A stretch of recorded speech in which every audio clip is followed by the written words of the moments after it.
seluruh lembaga negaranya sesungguhnya secara ideal itu mengalami disfungsi.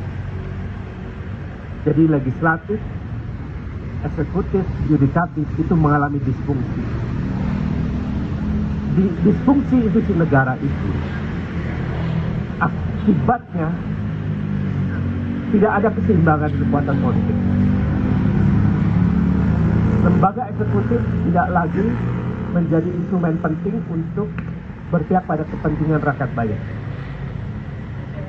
Lembaga legislatif tidak lagi berfungsi untuk mendengarkan pikiran dan aspirasi rakyat. Lembaga yudikatif tidak lagi berfungsi untuk menegakkan keadilan. Ketika lembaga-lembaga negara mengalami disfungsi, maka seluruh problem rakyat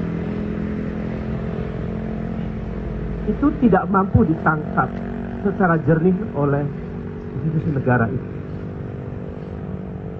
Termasuk persoalan yang berkaitan dengan demokrasi, persoalan yang berkaitan dengan hak asasi manusia, persoalan yang berkaitan dengan keadilan, kemanusiaan, dan seterusnya. Rezim ini sesungguhnya adalah rezim yang gagal. Dan rezim ini sesungguhnya rezim yang tidak kompatibel dengan demokrasi. Rezim ini juga tidak kompatibel dengan hak asasi manusia. Karena memang sejak awal rezim ini cacat bawaan. Yang saya maksud cacat bawaan adalah proses awal elektoral itu lahir dari proses haram konstitusi yang kemudian disebut dengan anak haram konstitusi. Itu cacat bawaan. Di saat yang sama juga ada cacat bawaan bahwa presiden memiliki persoalan hak asasi manusia masa lalu yang sangat kelam. Dan mungkin kita bisa mengatakan ketika proses penculikan terjadi, ketika proses pembunuhan terjadi terhadap para aktivis sekitar 28 tahun yang lalu, itu betul-betul dilakukan oleh sekarang yang sesungguhnya adalah aktor utama dari pelanggaran HAM masa lalu. Jadi bagaimana mungkin misalnya kita berharap pada satu rezim yang punya cacat bawaan itu. Maka saya mengatakan bahwa rezim ini sebenarnya sudah tidak layak memimpin republik ini. Sudah tidak layak. Karena membawa cacat bawaan. Baik presiden maupun wapres. Nah, saya merenung sebetulnya. Mengapa kekerasan negara terhadap warga negara itu sering terjadi? Dilakukan oleh kekuasaan terhadap warga negara. Ini pertanyaan perenungan sebetulnya. Mengapa sebuah kekuasaan dengan terang benderang melakukan pembunuhan terhadap rakyat? Setidaknya ada 3 argumen yang bisa kita baca secara politik.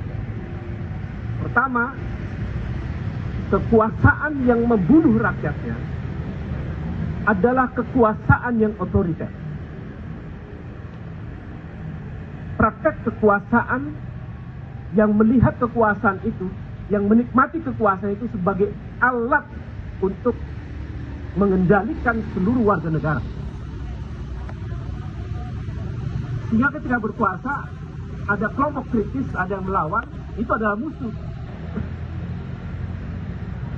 Jadi, mengapa penguasa membunuh rakyat? Mengapa penguasa membunuh rakyat? Argumen pertama memang itu tanda bahwa penguasa adalah penguasa yang otoriter.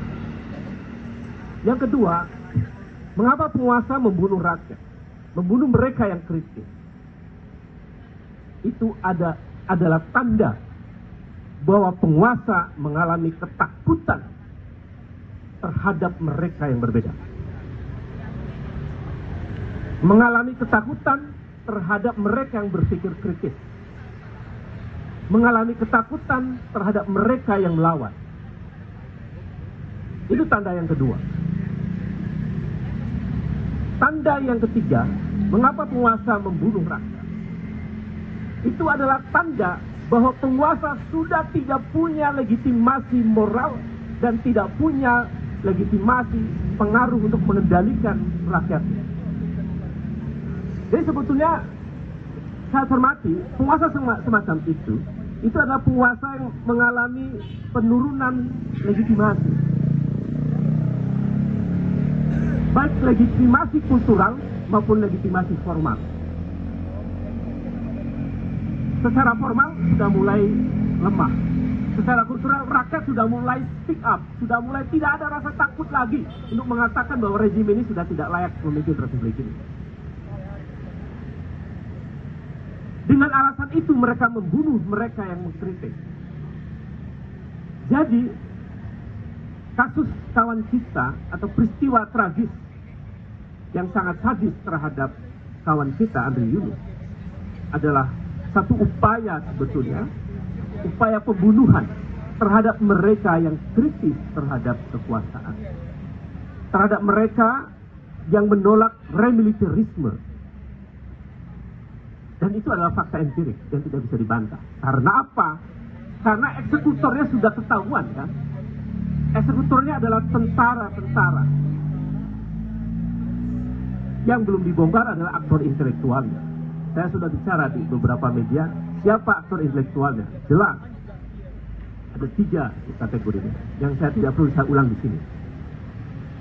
Ketika rezim ini kemudian tidak mampu untuk membongkar siapa aktor intelektual di balik kekerasan atau di balik serangan air keras itu, maka sesungguhnya itu juga menunjukkan bahwa rezim ini sudah tidak layak memimpin republik ini.